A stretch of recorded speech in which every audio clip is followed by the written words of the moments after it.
So the next story we're gonna read is there's a diner. It got all captured. It, the next story is there's a diner in New England open 25 hours a day. I am excited about this story. Oh, by the way, the author is hold on, Christopher Maxim. Christopher Maxim has written this story. He's the author. I'm excited about this story just because there is a kind of a cool image for the story on the header, like the title header. And I don't know, just this title like makes me want to read it. The title is just kind of cool. I like there's a diner in New England open 25 hours a day, right? There's only 24 hours. So it does seem cool. Some of the tags they have here is abductions, aliens, paranormal, supernatural. So beings and entities doesn't necessarily mean we're gonna get these things, but it's like in the realm. So I'm excited. Cool. All I right, like aliens and stuff. we are going to go ahead and get started. Is there Also, is there reading? I mean, yeah, dialogue. there's a bunch. There's so much. Okay. And this is a New England themed story. So we're gonna get started. Let's go ahead and turn on the music. Late one night, I found myself driving down what seemed like an endless stretch of road. I was on my way back from a week-long business trip, facing at least a 12-hour drive home. Always been scared of flying. The monotonous trek was unavoidable. Though tedious and sometimes downright soul-crushing, I had grown used to the lonely road trips back and forth from state to state. In an effort to minimize my commute, I usually refrained from making pit stops. I would push through the exhaustion and discomfort, making my way home in one fell swoop. I would then enter my bedroom and meet my blankets with a hard thud, falling asleep almost immediately after my head hit the pillow. Picturing my eventual slumber is what kept my foot on the gas pedal. On this drive, however, I grew particularly hungry. I tried to ignore the feeling, but this became increasingly difficult as the night went on. I found myself longing for substance, fantasizing about dreadful gas station food, anything that would placate my insatiable late-night hunger. I was between a rock and a hard place, as tightly squished as one could be. Unable to fight off the urge to eat any longer, I gave in to my stomach's growling and got off the highway somewhere in Massachusetts. I had been there to the state on several occasions, but this time I was in an unfamiliar territory. There were many trees, more than the average Cape-side town. On top of that, there were no buildings in sight. Despite the lack of residential growth, I was sure I could sniff out a convenience store and indulge in a microwave burrito or a slice of rubbery pizza. I drove on for what must have been 30 minutes or so. No gas stations, no fast food joints, no buildings of any kind. Just miles and miles of wooded area. Worst of all, I didn't even have a phone signal to pull up my GPS. I was just about to give up on the Operation Midnight Snack when I saw a faint glow off in the distance. This signaled to me that I must have been reaching the outskirts of civilization. Furthermore, it meant nourishment was just around the corner. As I approached the glimmering light, I realized it was that of a large neon sign. Coming closer, I was able to make out what it said. Supernova Diner, followed by an even larger heading, open 25 hours a day. I guess that they really wanted the drive, the we never close Ingle home, cheeky manner no less. Cheekier and still larger, there was a big flashing arrow beneath the sign, pointing to the diner in question. Hungry as ever, I pulled in without hesitation. I jumped out of my car and rushed towards the entrance, but not before taking a quick look at the place. It was a beautiful retro-themed silver boxcar diner. The smooth metal exterior gleamed in the moonlight as I walked up. It was so sleek and well-crafted that I wondered why it was located in the middle of nowhere. Could they really get by on the odd passerby here and there? I just want to After, say Mhm. I love diners. I don't know why, but I love diners. There's like no diners really in Utah, and there's like no diners really in the South at all. So like being in like the New England area, diners are amazing. There's diners in the South. Not really. Metro Diner? That's not a diner. That's a So that's the a so they're not that's open a chain 25 hours a that's a day. chain restaurant. Yeah, but they have it says diner in the name, and they have the best strawberry butter for Okay, with no, their but like waffles. real diners are in the north. I've and there's never in the been to a Northeast. diner. And did you know that diners are originated by like Greeks? Like Yeah, they were like the ones that like made diners like really popular in America. nice. Yeah, it's like I did that's not why know there's that. always like a euro on the menu Huh. because a lot of times they're owned by a Greek family. The more you know. Well, But I love diners. I love going to diners. There's like well, I mean you get the Black Bear Diner in Utah, but it's a chain. It's not that great. But I I fuck with diners guess hard. I have to go to the Northeast to check out a diner next They're time like I'm in the real. Northeast. If it's not a chain and it's like its own diner and it's like there's no other diner that they have, it's just that one place. It's Uh-huh. usually really good. Huh. Yeah. All right. Sorry. Interesting. Okay. Go ahead. Um, After admiring the diner's craftsmanship, I barged in, intent on satisfying my late night case of the munchies. The diner was void of life, but I heard a voice yell out from the kitchen. Be right there. While I waited for service, I surveyed my surroundings. A gorgeous red checkered board pattern painted the interior of the building. Lining the perimeter were red booths and tables so immaculate they looked as though they'd never been touched by human hands. To top it all off, there was a row of similarly red, identical, cushioned bar stools on the counter. The diner definitely had a classic 50s vibe to it, but it was too crisp and clean to feel truly authentic. After a few minutes of waiting, a middle-aged man came out from the kitchen, drying his hands with the dish rag. Hello there. Welcome to the Supernova Diner. My name is Hank, and I'll be your server tonight. How can I help you? Hank wore a retro soda jerk cap, a comically large bow tie, a spotless white apron, and a smile almost too wide for his face. Suspicious. He pointed up at the large menu on the wall behind him, where I noticed quirky food items like the Milky Way shake or Galaxy sliders and planet fries. Yeah, I'll have whatever the special is. I didn't feel like asking him to translate the menu for me, plus I didn't really care what I was eating as long as my stomach stopped growling. The Nebula Express coming right up. Hank shot me another awkwardly wide smile. To escape his eager glare, I pulled out my phone and glanced at the screen. Still no signal, but I noticed that it was approaching midnight. I groaned a bit, knowing that my detour had cost me a swift return home. Still, I knew I couldn't ignore my biological needs any longer. I would have ended up stopping at some point anyway. I put my phone in my pocket and looked back up at the counter. Hank was still there, smiling away. Shouldn't you be getting my order? He didn't react That's to my fucking rude, by the way. Don't ask waiters that. That is really rude. Don't do that. That's rude as shit. Anyway. I have a theory. Can I say my theory? Yeah, go ahead.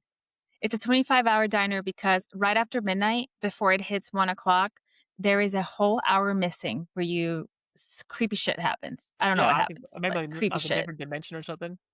Yeah. Okay. All right, that was it. He didn't react to my query. Instead, he remained silent and motionless. Okay, then. I'm gonna leave now. Bye. Just as I turned around to head for the door, Hank spoke up. I wouldn't do that if I were you. Why's that? I asked. Well, it would be a waste of time. I turned back and glared at him. What are you talking about? Are you gonna get my food or not? Rude. He laughed at me. You can't leave now. The fun's just about to begin. Your order is being prepared as we speak. Just sit back, relax, and enjoy the ride. Hank pulled out a stopwatch from his apron. The digital readout appeared to be counting backward from an hour. I didn't know if it was a restaurant gimmick or a strange prank at my expense, but either way, I was fed up. Bye, Hank. It's been weird. Thanks for nothing. I hate the. Kind of rude. I fucking hate the protagonist. Who does that? I hate the protagonist. The protagonist is Same. an asshole. All right. I hope he dies. Fuck this guy. I turned around and continued marching toward the exit. As I did this, my jaw dropped. The door was gone. My eyes quickly darted from left to right, revealing to me that the windows had vanished as well. There was nothing but continuous wall on either side of me. Perplexed, I looked back to Hank. He chuckled to himself and then asked me a question. So, how do you like your meat? What? I asked, completely dazed. Your meat. How do you like it? Well done, I like it. Well done. Well done, huh? I like my meat as red as possible. A little color does the body good. I looked at him, confused. Hank? Where's the door? Well, let's just say it's temporarily unavailable. Anything else I can help you with? Yeah. What the hell is going on here? Well, there are a number of possibilities. I've outlined them here on the menu. Hank pointed up at the menu again, only this time the food items were gone. The letters had seemingly been rearranged to form bullet points numbered 1 to 3. I read them aloud. 1. Number your business trips. 1. During your business trip, one of your colleagues slipped you some LSD as part of a half-hearted practical joke. What are you experiencing now is a product of the drug's potent hallucinogenic properties. I like that one. Hank said. Unlikely, but it's fun, wouldn't you say? I moved on to the next possibility. 2. You fell asleep at the wheel. This is merely a vivid dream that you will continue until you inevitably crash your car and die on impact. Alternatively, you may have already crashed your car and lived barely. You are currently in a coma, and your sleeping mind has formed a narrative based on the hunger you felt before the accident. The diner is a metaphor for the coma itself, and you won't escape until you have awoken, which may very well be never. Hank bore a look of concern. A little morbid, I admit, but it is possible. I reluctantly looked at the last option. 3. Something supernatural is afoot. Mysterious forces beyond your comparison are at play, trapping you in an otherwise normal eatery. These forces will not allow you to leave, and under any circumstances, the best thing you can do is accept this and allow yourself to succumb to whatever classic paranormal tropes thrown your way. Death will be your only escape. These options are pretty bad. Yeah. What's the first one? LSD. A bad trip. That's probably the one I'd choose. Same. If those are my options, doesn't involve death. Doesn't involve death at all. All right. Yeah. That's all I could come up with. Hank said. I'm not sure myself, but I'm leaning towards number 3. What the hell, Hank? What the fuck is this? And shouldn't you, of all people, know? You would think so, wouldn't you? But I guess I wouldn't tell you if I did, now would I? He offered me another one of his smiles as a consolation. I wanted to punch it clean off his face. Instead, I partook in a nervous breakdown of sorts. I slammed my body up against the wall where the door had been. I screamed at the top of my lungs, and I even grabbed a few bar stools and tossed them in different directions, as hard as my arms would allow. All the while, Hank remained calm and still, his lips stretched from ear to ear. Just as I was about to take a swing at him, the kitchen door behind him popped open. Oh, your order must be ready. Please come with me. Hank disappeared into the darkness beyond the kitchen's door frame. I stayed behind, hesitant to follow him. After a few moments, I heard him yell out to me. Come on, kid. Aren't you hungry? It's true, I was hungry, but I was more so cautious, especially given my particular situation. Because of this, I sat down in one of the booths and waited. I didn't know what I was waiting for exactly, but it was all I could bring myself to do that very moment. It wasn't long before I heard Hank's voice again. You can't wait out there forever, kid. As if in response to his statement, the lights in the diner began to flicker. Then one by one they went out, spreading darkness from booth to booth. Eventually, I was left with just one bulb above me, wavering in and out of life. It provided me with just enough light to make my way to the kitchen, and Hank knew it. I had 2 choices, go to the dark kitchen or let the bulb go out and sit in the dark diner. Neither option was ideal, but deep down, I knew only one had the potential to lead me to answers. No matter which one of the far-fetched scenarios on the menu was true, as such, I gave in to the narrative that was unfolding around me. It was clear to me at this point that fighting it was futile. As I passed the threshold into the kitchen, the door shut itself behind me. Bright light poured out over the ceiling, washing over the entire room, revealing vibrant white walls and flooring. In the center of the room was a chair, slanted in a diagonal position. not unlike one you'd find in a dentist's office. Close to the chair was Hank, who had traded in his diner uniform for a flashy white lab coat. Finally, come, sit down, take a load off. If only out of fear of what might happen next if I disobeyed, I did as Hank told me. It's not like I had much of a choice at that point. I slowly walked over to the chair and lay down. As I did this, leather straps wrapped themselves around my legs, arms, and forehead. I no longer had the luxury of movement or peripheral vision. Hank walked around to the front of the chair and pulled out his stopwatch. You're doing fine, kid. Only 40 minutes left. Without warning, 6 or 7 shadowy figures came rushing over from either side of me. They brought with them rolling carts filled with what looked like medical equipment and power tools. I tried to make out even a single face in the crowd, but I could not. They lacked discernible features of any kind and moved about in perfect harmony with one another, like animated silhouettes, doing the bidding of unseen higher power. I don't like any of this. Nope. Over the course of the next few minutes, the figures poked and prodded me, drew blood, took hair samples, and inserted their utensils in places I'd rather not discuss. As much as I squirmed and screamed, none of them reacted, not even Hank.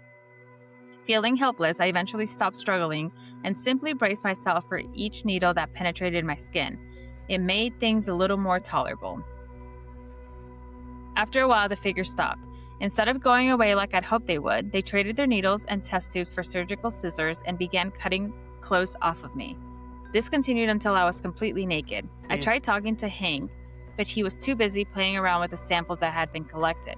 Even if he did respond, no matter of encouragement would have prepared me for what happened next.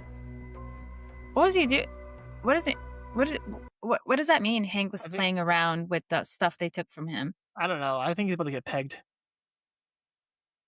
I think that may have already happened because he didn't want to talk about it. I think it's about to happen again because now he's naked. Now he's actually naked. That's true. So, story is getting crazy. All right, it's a little weird. All right. Using nothing but scalpels and brute force, the figures began cutting away at my skin. It was an absolutely horrific orchestra of deadly incisions, and one that continued until they peeled off every last bit of my epidermis. Okay. For one reason or another, I remained both alive and awake during the entire ordeal, though at the time, I wish I could have died. That did not go the way we thought it would go. Oh, that went way worse. I would have rather the other way. That's way worse. That sounds terrible. It sounds horrible. The pain was excruciating and came in waves. Just when I thought I was going numb, another unbearable, sharp, throbbing sensation would overtake my entire body. I'd never felt anything like it before. By the end of it, my ears were ringing from the volume of my own screams. There's that color, Hank exclaimed, gazing at the bloody mess I'd become. Why are you doing this? I'm not doing anything, kid. I'm just here to observe. Relax, only 27 minutes left. I would have argued with him further, but the figures grabbed the power tools and started tearing away my muscle tissue. The buzzing sound of saws filled the room, drowning out my cries of agony. Through blood-soaked eyes, I could see Hank mouthing the words, tick-tock, tick-tock, over and over again. I watched him mock me until the buzzing stopped and the next stage of the torture commenced. I never wanted to see my organs. I never wanted to see my bone. I could have gone my whole life without knowing what they looked like. Now I can't get the image of them out of my head. I'm afraid I never will. After successfully ripping apart my skin and muscles, the shadowy demons took hammers to my insides, smashing up my spleen, stomach, liver, kidneys, and lungs. They broke through the brittle white ivory that made up my skeleton, making sure to leave no bone unturned. They even destroyed my skull and scooped my brain matter into jars. After all was said and done, they cleaned up my remains like fallen hair in a barbershop and swiftly left the room. How does he know that happened? I don't know. I'm confused now. All right. You're probably wondering how I lived. I'm not entirely sure. They stripped away every physical aspect of my being, but I was still there, a sort of bubble of floating consciousness. I could still see and hear, but I was without a material body. As jarring as this realization was, I was just happy to no longer be in pain. I didn't realize it, but Hank was still in the room. He walked over to me, leaned in real close, a stopwatch in hand. See? Now that wasn't so bad, was it? And looky here, we've only got 18 minutes left. How will you spend them? What things will you see? We had our fun, now it's your turn. Hank turned around and walked out the kitchen door, leaving me alone in the white room. Within an instant, things began to change around me. The walls, floor, and ceiling faded, revealing an array of distant stars behind them. I somehow went from being in a diner on a planet Earth to floating around in the vacuum of space within mere moments. So the Within the seconds of the room completely fading from view, I was unwillingly hurled through the universe at light speed. Everything around me blurred, and my bodiless soul spun around uncontrollably. If I still had a stomach, it would have been turning. I'd never forget what I experienced in the coming moments, but I'll never fully remember it either. Even now, I only have access to bits and pieces of what happened. Perhaps the extreme velocity in which I traveled somehow damaged the fragile fabric of my memory, rendering me unable to retain the information I was presented with. Or maybe my feeble mind just couldn't process the imagery. Who knows? In truth, I can only tell you what I felt. That will never go away. As I sped through deep space, I was stopped in specific locations, mostly foreign planets and dead star systems. In these moments, I saw unspeakable things, gruesome things, things I will never know could exist in the universe. I was plagued with disturbing sights and concepts of horrific proportions, so horrendous in fact, it made my impromptu autopsy look tame in comparison.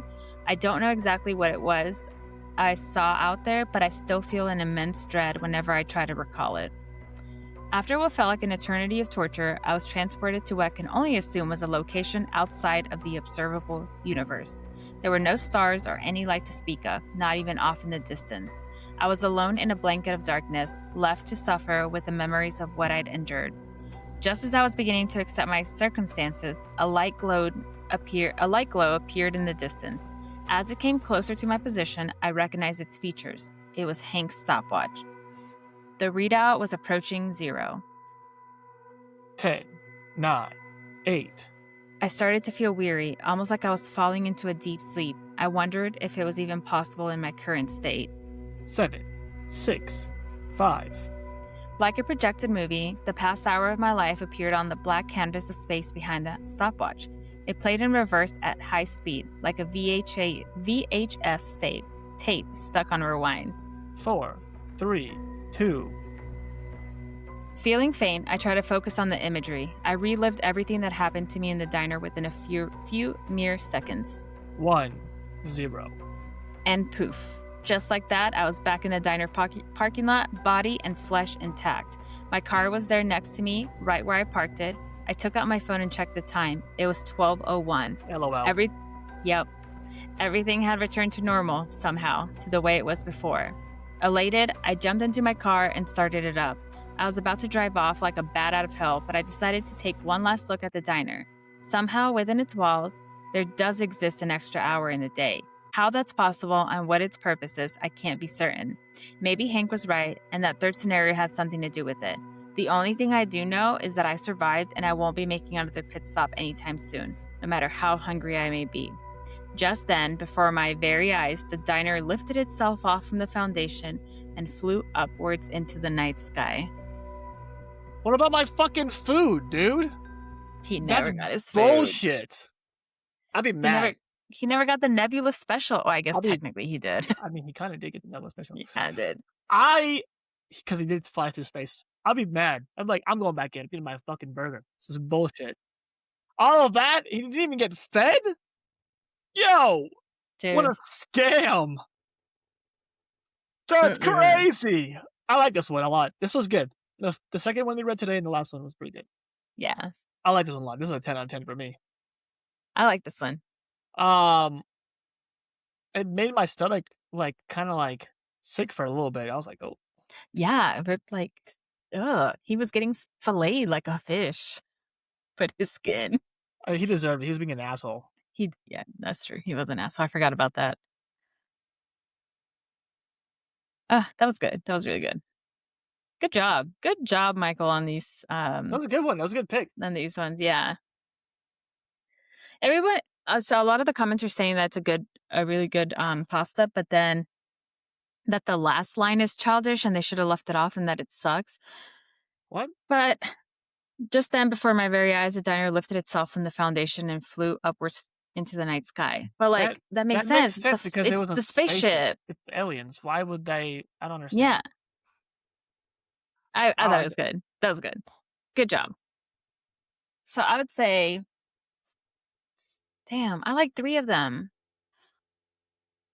I the like last line them was all. not. Why was the last line completely unnecessary? Down vote. It was not scary pasta, but terrifying pasta. I liked all of it except for the body horror. The body horror was the best part. That's like that's the scary part of the It's kind of what made it. Yeah. Ugh. Someone said the last line knocked it from a 10 to an 8 for me. The last line's a bit childish. Why is it childish? It's literally an. Okay, I don't understand It's people. the spaceship. Okay, whatever. I thought it was a good. I thought it was a good like cherry. I thought yeah, it was a good cherry on top. That was good. I liked it. Good job. I thought it was good. That's crazy. But what exactly happened? They dissected him, brother. Duh. Did you read it? Were they not I paying knew it attention? was aliens. I knew it was aliens. That's what someone said. I mean, I like this one. This one was good. I like This it one too. kept me interested. I did not. So the two, the first one and the third one had me kind of like what do you call it? Like losing interest at some point, Uh-huh. where I was like kind of not hooked.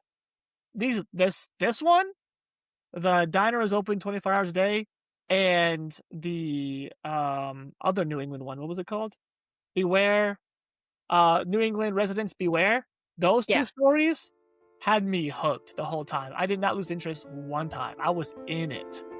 Oh, yeah. I Same. was okay. But thanks for watching. Sleep well, and we will see you next time.